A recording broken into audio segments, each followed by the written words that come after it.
नमस्कार, super 50 express में आप सभी का स्वागत है और मैं हूं आपके साथ नम्रता। चलिए खबरों की शुरुआत करते हैं। राज्यसभा में उठा मंत्रियों के विदेशी दौरों का मुद्दा। सपा सांसद नरेश अग्रवाल ने किया तीखा प्रहार।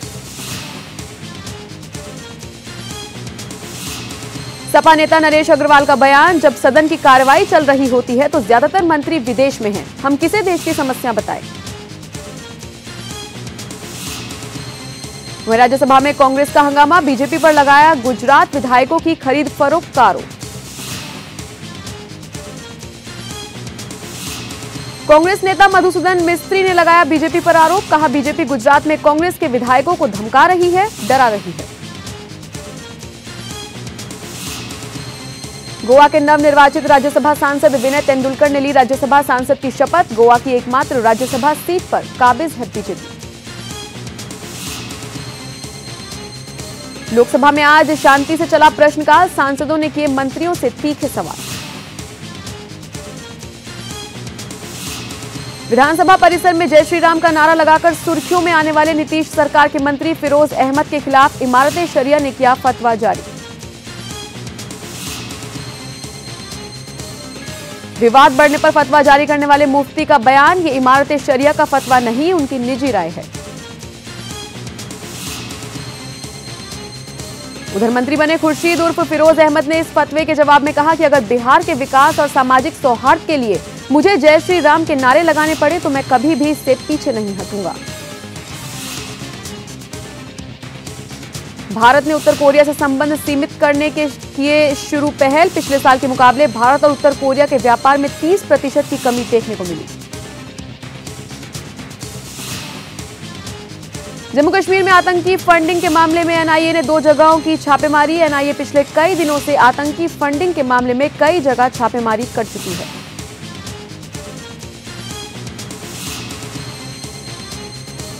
देश भर में 12 लाख से ज्यादा कारोबारियों ने जीएसटी व्यवस्था के तहत पंजीकरण के लिए किया आवेदन। राजस्व सचिव हसमुख अधिया ने दी जानकारी।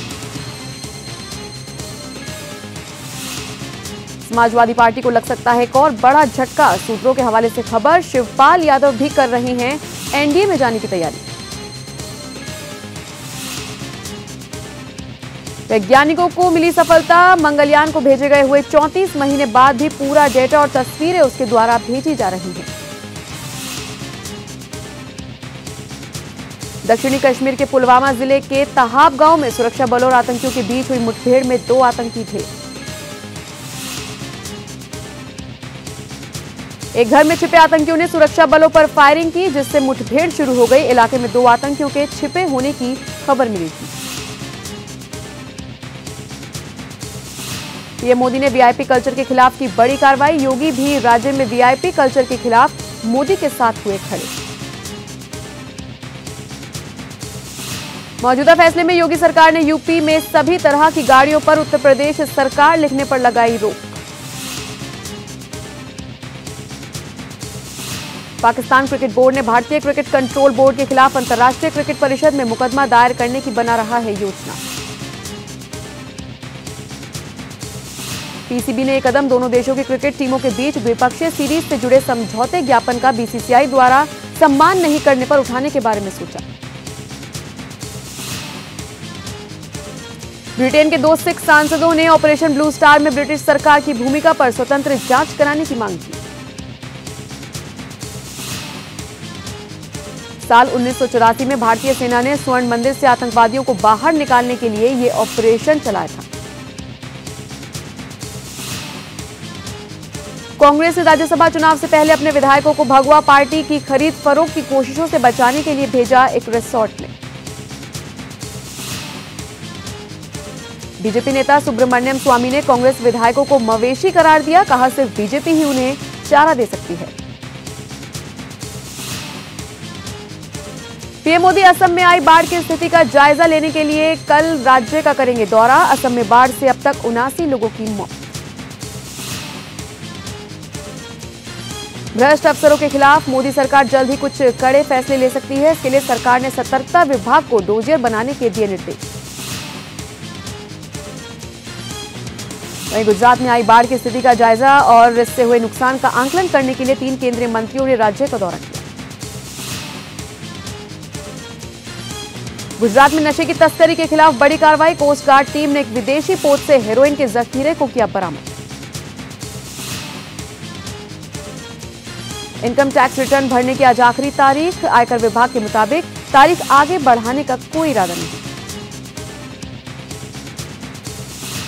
चीनी सेना की 90वीं वर्षगांठ के मौके पर राष्ट्रपति शी जिनपिंग ने हमलावर दुश्मन को परास्त करने का किया आह्वान।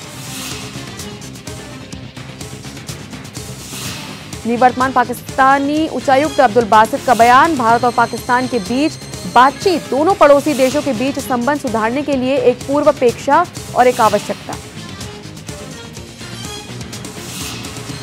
पाकिस्तान के पूर्व प्रधानमंत्री नवाज शरीफ ने किया अपना आधिकारिक आवास खाली। अपने परिवार के साथ पर्वतीय रिजॉर्ट मरी में चले गए। अमेरिका के राष्ट्रपति डोनाल्ड ट्रंप का बयान। उत्तर कोरिया का अंतर महाद्वीपीय बैलिस्टिक मिसाइल परीक्षण उसके निरंकुश शासन का दुस्साहसी और खतरनाक कदम। बिहार में जेडीयू बीजेपी गठबंधन की नई सरकार बनने के बाद आरजेडी चीफ लालू यादव ने चला नया दांव। शरद यादव और जीतन राम मांझी को अपने पक्ष में करने के लिए लालू ने साधा संपर्क। डेरा सच्चा सौदा के प्रमुख संत डॉक्टर गुरमीत राम रहीम सिंह जी इंसा ने शाह सतनाम जी धाम में रविवार को रूहानी सत्संग फरमाया। 11,560 लोगों को नाम की अनमोल दात प्रदान की। इस अवसर पर पूज्य गुरुजी सत्संग में आने वाली साध संगत और जिज्ञासुओं के सवालों के जवाब भी देते हुए नजर आए।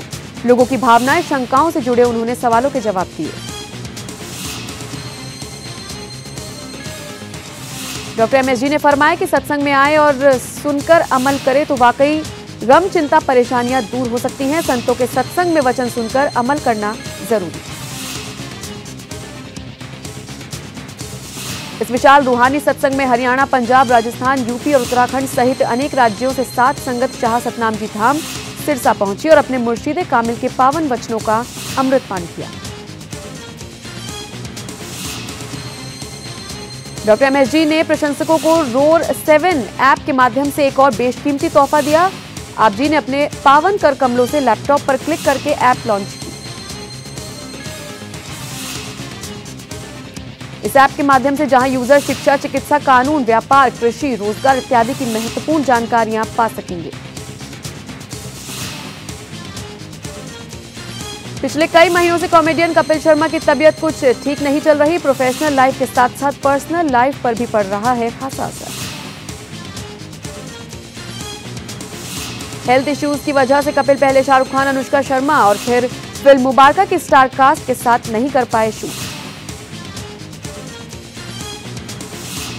बाहुबली सीरीज की दोनों फिल्मों की ताबड़तोड़ सफलता के बाद भल्ला देव यानी कि राणा दुग्गावती की डिमांड से देश भर में नहीं बल्कि विदेशी फिल्म इंडस्ट्री में भी बढ़ गई। राणा ने अपने पहले इंटरनेशनल प्रोजेक्ट की घोषणा की। यूके के studio the London digital movie and TV studios ने उन्हें एशियन एम्बेसडर बनाया।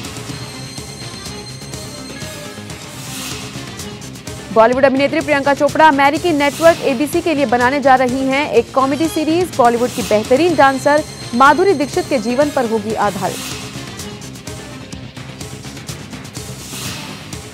हालांकि अभी इस सीरीज का क्या नाम होगा इस पर विचार चल रहा है, लेकिन ये माधुरी के असली जीवन पर आधारित होगी, जो इस परियोजना की सह निर्माता भी हैं। इस सीरीज में दिखाया जाएगा कि माधुरी किस तरह से अमेरिकी उपनगर में अपने द्विसांस्कृतिक परिवार में रहने आती हैं और अपने रंगारंग जीवन शैली को एक सुस्त शहर में लाने की कोशिश करती हैं। अपने जमाने की मशहूर अदाकारा मुमताज का जन्मदिन आज। कई बड़ी हस्तियों ने दी शुभकामनाएं। भारतीय मुक्केबाजों ने चेक गणराज्य में 48वीं लाबेम चैंपियनशिप में शानदार प्रदर्शन करते हुए 5 गोल्ड, 2 सिल्वर और 1 ब्रॉन्ज मेडल अपने नाम किया। भारत के पूर्व कप्तान सौरव गांगुली ने टीम इंडिया के कैप्टन विराट कोहली को लेकर दिया बड़ा बयान। कोहली का कप्तान के रूप में अभी तक टेस्ट नहीं हुआ।